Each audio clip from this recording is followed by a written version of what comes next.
look at the topographical map of the old city, there is a moderate drop from a height of 780 meters, where the Jaffa Gate is located, to a height of 730 meters at the Dung Gate. The representative topographic height of most of the area of the old city ranges from 740 to 760 meters. Two valleys separate the old city from the ridges that surrounds it. The Kidron Valley in the east and the Valley of Hinnom in the west. The valleys meet south of the old city. In the 8th to 10th centuries BC, Jerusalem was built on the eastern hill and included City of David, the Ophel, and the Temple Mount, which is Mount Moriah. The city was bordered between the Kidron Valley and the central ravine, which crossed the city from north to south. It separates between the eastern and the western hills. It is from Nablus Gate area to the Dung Gate area. And it also connects at the end to the Kidron Valley. In this way, the city had a defensive topographical advantage from all directions, with one exception. This is from the northern side. In the 8th century BC, Jerusalem experienced a dramatic change that was mainly reflected in an accelerated growth of residence and settlement areas. During this period, the Kingdom of Judah took in many refugees from the area of Samaria, which was conquered by the Assyrians in 722 BC. At that time, Hezekiah was king of Judah, and he prepared his kingdom and his capital, Jerusalem, to deal with the expected next step of the Assyrians, an attempt to conquer Jerusalem. Until the conquest of the kingdom of Israel by the Assyrians at 722 BC, Jerusalem included the city of David and the Temple Mount, which is Mount Moriah, but the city of David was already densely populated at that time, and many of the refugees who came to Jerusalem could not find a place to live there.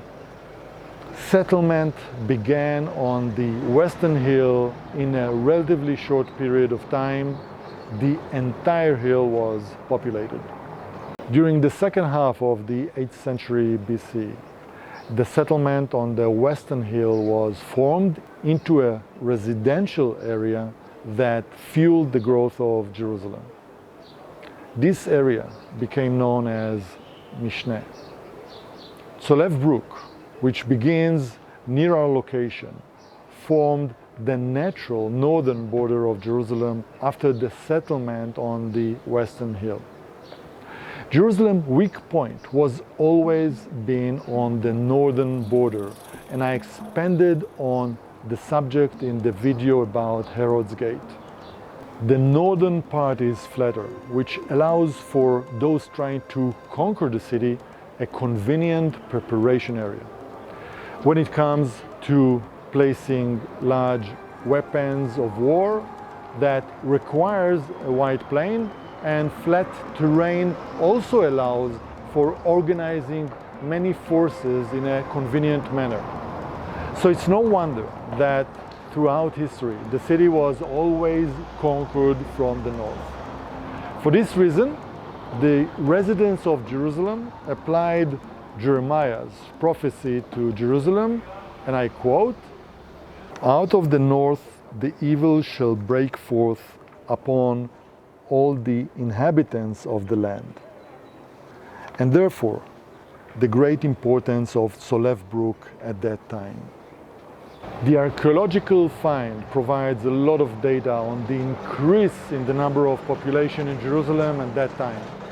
King Hezekiah takes steps to prepare Jerusalem for the battle against the Assyrians, and build a system of fortification that include a white wall that surrounds both the ancient and the new settlement area, and a water supply system that I will not cover in this video.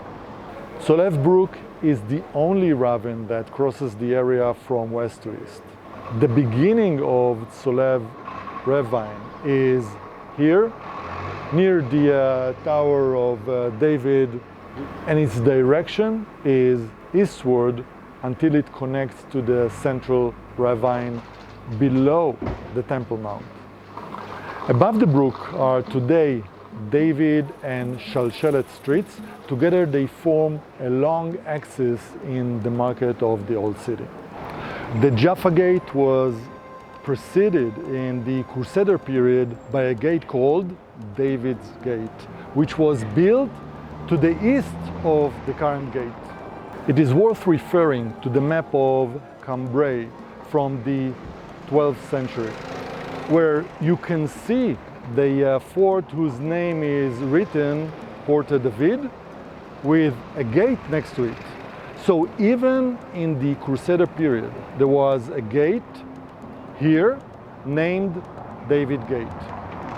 According to the map, the name of the street from the gate was Via David, and actually, if we reach the entrance of the market, we can see that the street is named David, meaning that at least during the last 800 years, the name of the street has not changed.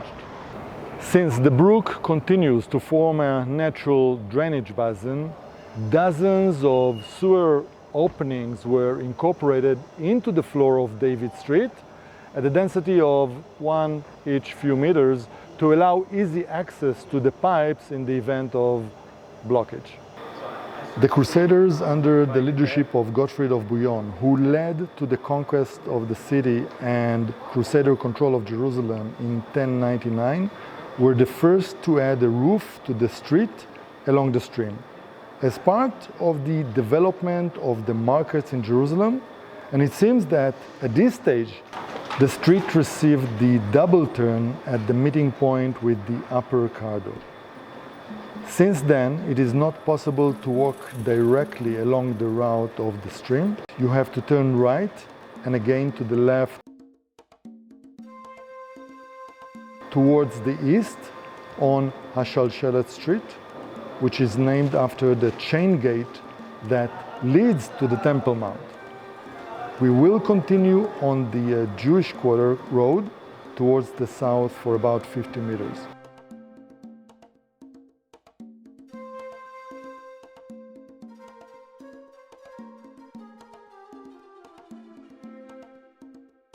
A surprising find was the discovery of the remains of the wide wall by Professor Nachman Avigad. We see the remains of this wall here at Plugat HaKotel Street in the north of the Jewish Quarter, 50 meters south of Tzolev Brook. The historical circumstances link the construction of the white wall to King Hezekiah, in whose days the need arose to protect Jerusalem against the possible Assyrian invasion. The white wall was built to the north of the Western Hill to protect the city in the section where Tzolev Brook is not deep enough. The wall path was in correlation with the topographic contours of the northern slope of the Western Hill and in correlation with the topographic contours of Tzolev Brook. The wall, together with Tzolev Brook, protected Jerusalem during the siege imposed by Sennacherib on the city in 701 BC. According to the biblical evidence, the Assyrian camp was miraculously defeated and retreated from the city. It is possible that this wall here in front of us, in combination with Tzolev ravine, are one of the reasons that contributed to the inability of Sennacherib army to break into the city.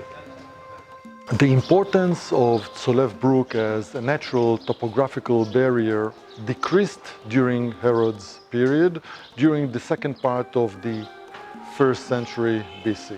And this is with the expansion of the city to the north and the construction of the second wall. The ravine of Tzolev Brook became an internal street in the city. Still, it took advantage of the topography and allowed a relatively convenient passage from the west of the city to the east. It also connected the two Cardo streets. The upper Cardo, the one actually that I'm standing on, and the Cardo in the valley. The upper Cardo served the traffic on the upper hill and ended about 100 meters east of Zion Gate. The Cardo in the valley, which starts 20 meters from the first Cardo, as you can see now on the map, along today's Haggai Street, was used by the residents of the neighborhoods at the foot of the mountain. The Cardo in the valley ends at the Tanner's Gate near the Dung's Gate. The two roads, the two longitudinal axes, were paved in the Roman Byzantine period and were the main long streets of Jerusalem. And to conclude, as usual, I have a question for you.